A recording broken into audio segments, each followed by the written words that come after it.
You know what? I grew up not that guy. Yeah. So a lot of people put a title on me. They want to, they see me now. They see me now as the guy that with his shirt off, who can do 4,030 pull-ups in 17 hours, who can run 205 miles in 39 hours, who can do all this crazy shit. But what they don't understand is they don't understand the journey that it took me to get to this point. And what got me to this point was I was just the opposite of what I am today. I was that guy who ran away from absolutely everything that I got in front of me. But not many people knew that. I had two people. I had the real me was like this very scared, insecure, stuttering, got beat up by his dad, all this kind of stuff. And then I built this fake person that walked around like my shit didn't stink, you know? Right. Yeah, so that's kind of how I did it. And through a process of time, I realized that I was lying to myself and lying to people. It's a long process. Right. My dad beat the shit out of me when I was growing up. I was the first black baby born in this hospital called Miller Fillmore in Buffalo, New York. My dad owned skating rinks, he owned bars, he ran prostitutes from Canada to Buffalo, New York. My dad was a big time pimp, big time, anything bad about a person, big time hustler. He was American, he was that kind of guy. And beat the shit out of me, beat the shit out, out of my mom. In my mind, I was always afraid. My whole life I was afraid, but I had this fucking voice, this conscience that would always be battling me, saying, hey, you gotta get up and do something. I didn't want to do shit. I was just afraid, but that voice would force me to get up. And my dad, I tried to beat him up, whatever, at 6, and I get my ass kicked. So this went on for several years. And I have a big time learning disability because my dad didn't believe in us going to school. So my dad, it was about the business, the skating rink and the bar. So the skating rink opened about 7 o'clock at night. So about 6 years old, 8, 9, and I would go to the skating rink at 7 o'clock at night, and I worked the skating rink until 10 at night. And then we would scrape the gum off the floors, and we cleaned the whole skating rink up. And then my dad had an office, and my brother and myself would sleep in the office, and my mom would go upstairs and work the bar until 3 o'clock in the morning. And then they cleaned the bar up. So after all that shit was done with, going to school rarely happened. First run, when I decided to lose the weight, I was, like I said, 297. I was about 32% body fat. And my idea was to run 4 miles for my first run. I didn't know how bad it's gonna fucking hurt me. I used to run before I was fat, and I was like, fuck it, I can do this. I ran a quarter mile and walked home. I walked home and sat on my couch and cried. I went to my mom's house, who was about maybe 20 minutes down the road, and cried and get in her couch saying, man, I can't fucking do this shit. I don't know what I'm gonna do. I just got somebody pregnant. My life was just fucked. I was making $1,000 a month. My rent was $810 a month. And my mind just kept fucking with me. And kept fucking, you're not good enough, man. This isn't for you, man. These guys are the baddest motherfuckers on the planet Earth. You're not that. And what it was, and it's kind of funny, I was obsessed with Rocky. Rocky 1 in particular. And when I was a kid, I'd come home every day and I watched this fucking show, Rocky. And I would fast forward with the little VHS tapes to round 14. Round 14 fucked me up like nobody's business. Why? This song came on. When I broke the pull-up record, I listened to the song for 17 hours. It's 2 minutes and 13 seconds. And I'm able to visualize and dream like nobody's business. And I know that I can create a vision that many people can't. And I work for it. So the vision I had was when Apollo Creed beat the fucking shit out of Rocky, beat the shit out of him, he kept fighting. He was a dumb fighter, couldn't read, that was me. Couldn't read, couldn't write, just punchy, everything about him. And Apollo beat the shit out of him. He was in that corner and everybody was saying, stay the fuck down. And him getting up, Apollo Creed raised his arms up in the fucking air, turned around, thought he won the fight. He turns around and sees this guy getting up, and it was the face of Apollo Creed that changed my life. The face of Apollo Creed. It was like, just by that motherfucker getting up, not winning, just by him getting the fuck up, Apollo Creed was champ, he's the best. Rocky had taken his soul, had literally taken his soul. His head goes down, he looks at him like, what the fuck are you? I wanted to be that, not Rocky. I wanted to be the guy that people looked at. I don't care if you liked me or didn't like, I don't care. but said this motherfucker is gonna keep coming after whatever the fuck is in front of him. I wanted that. I wanted that worse than anything in the world. I wanted to feel something besides defeat. I wanted to just go the distance. And that going the distance pushed me to a point of where now I go way past the distance. So basically what I did was I came home and I had a chocolate milkshake. I sat down and I gave up. I said, this ain't gonna fucking happen, man. I could lose 106 pounds and I can't even go a quarter of a fucking mile. I started being able to take negative shit and be happy.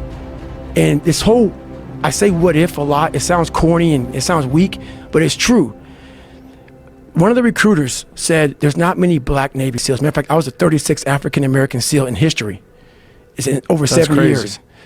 Because the fucking water, you know. Right. I mean, people get mad at me. It's fucking true. Just get over it.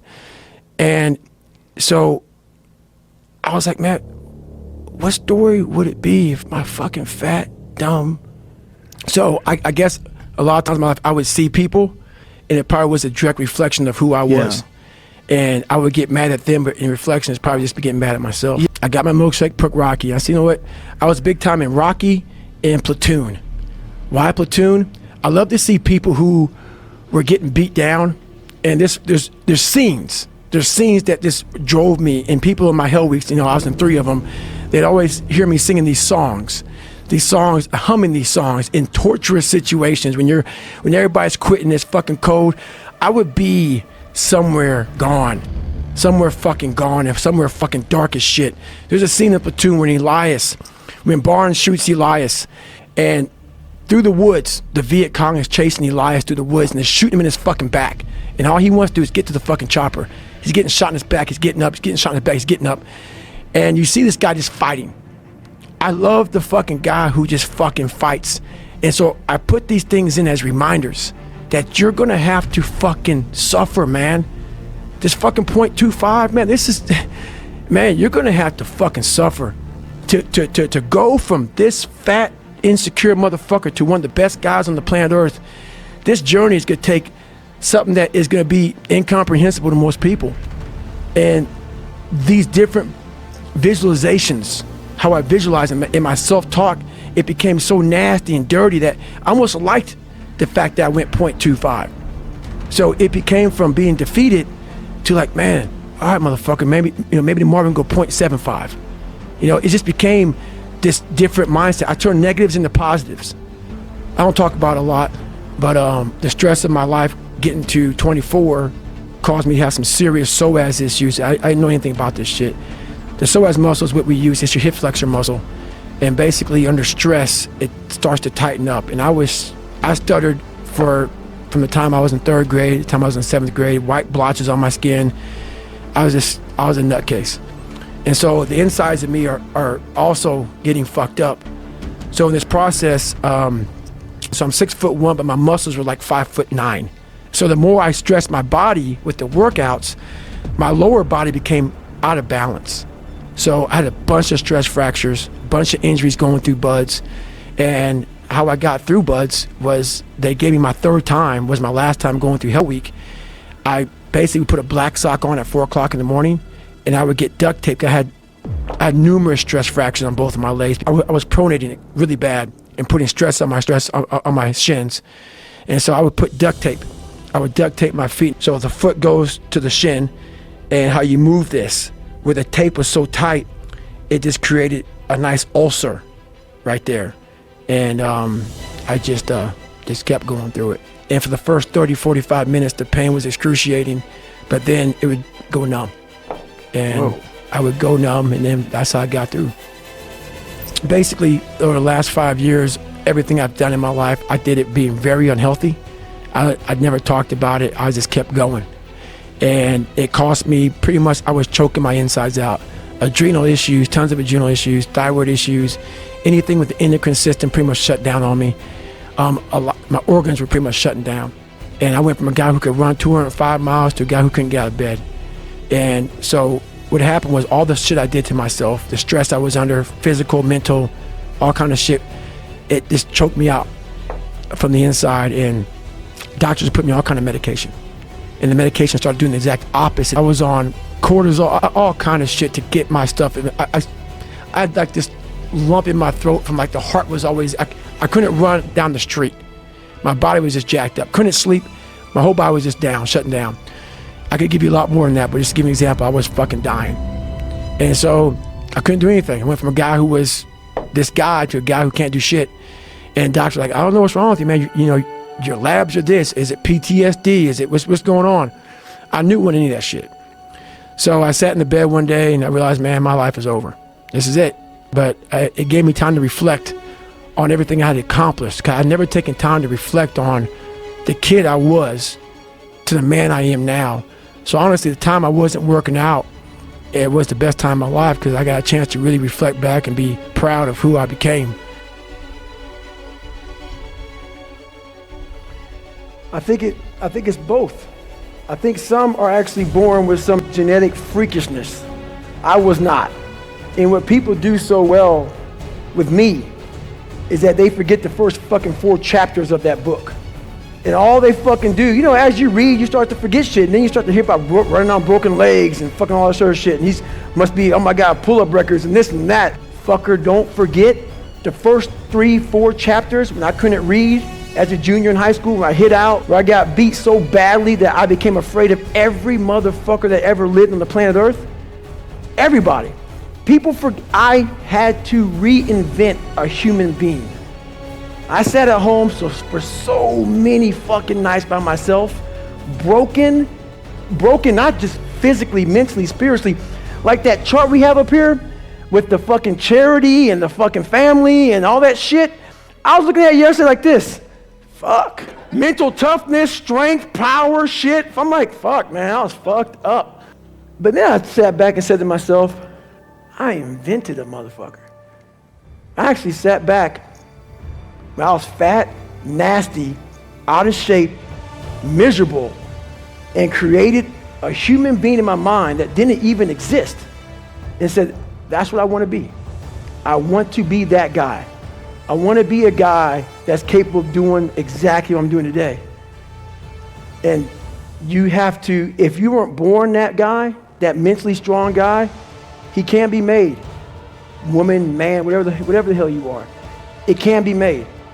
But in making that person, you have to be able to turn down book deals.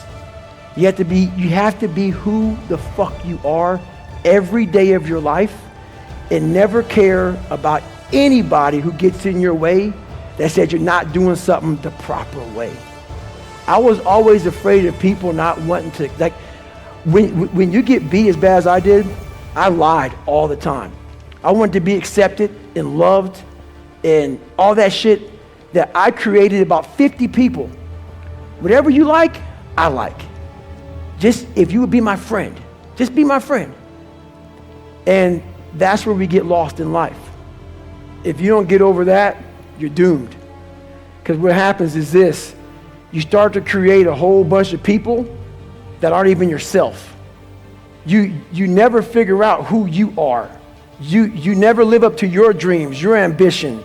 You live up to what whoever is around you that you like so much, that you want to emulate and be like so much, you live their dreams. You lose your power. You lose your power. The ultimate power is owning yourself. And I get that question a lot. While it helps you, it also hurts you to come from darkness, because why? It's easy for me to sit back and say, you know what? Poopy pants mentality. I want to sit back and let the world take care of me now. And that's what I'm talking about. Don't play sick too long.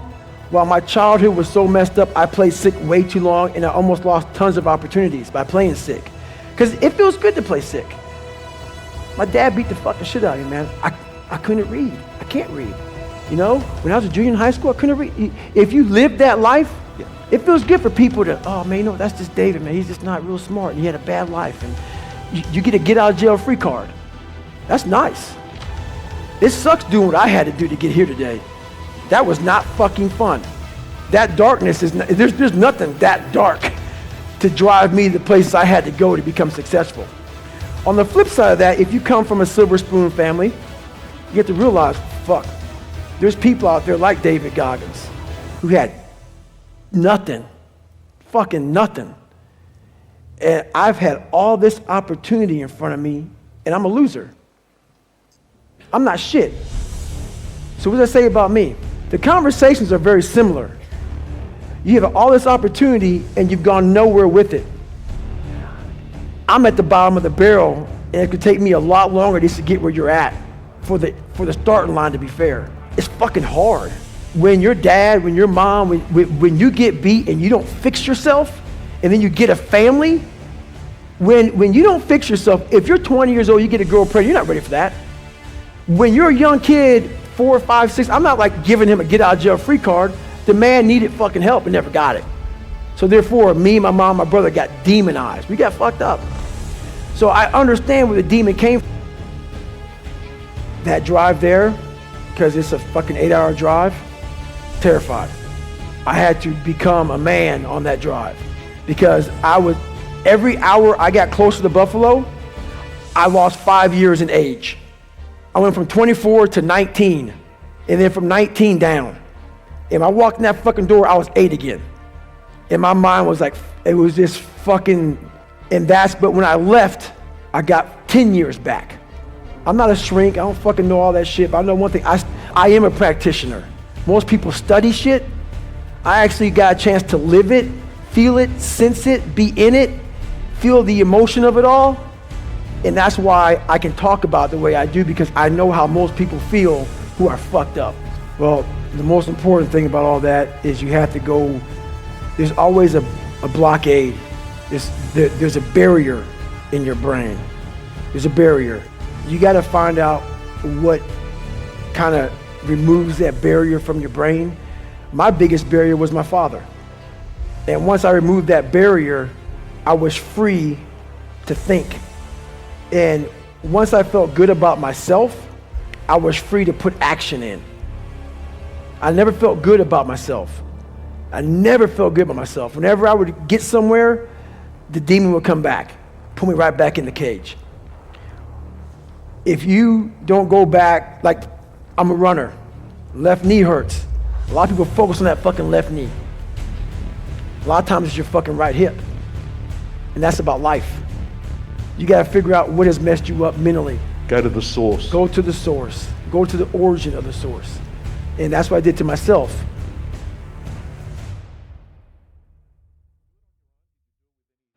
Every single thing I've ever done that's in that book or anywhere else was on my own.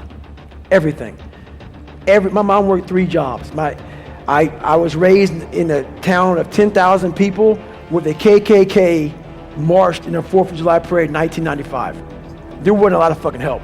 And people hate it when I post about suffering, this whole new, kinder, gentler, soft-ass fucking world, they just fucking, oh God, this is horrible.